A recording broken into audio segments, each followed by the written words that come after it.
Punjab Kings विरुद्ध Mumbai Indians आणि बोलण्यासारखे खेळाडू दोनच आहेत. पहिला अर्थातच जसप्रीत बुमराह. रायली रुसोचं काय दांडकं काढलंय त्यांनी. मला टेस्ट क्रिकेटमधल्या ओली पोपच्या विकेटची आठवण झाली. आणि दुसरा खेळाडू अर्थातच आशुतोष शर्मा.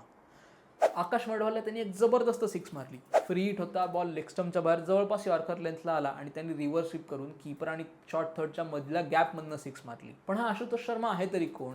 मूळचा मध्य प्रदेशचा रेल्वेकडनं खेळतो आणि त्याच्या नावावर रेकॉर्ड आहे भारतीयांनी केलेली फास्टेस्ट T20 हाफ सेंचुरी.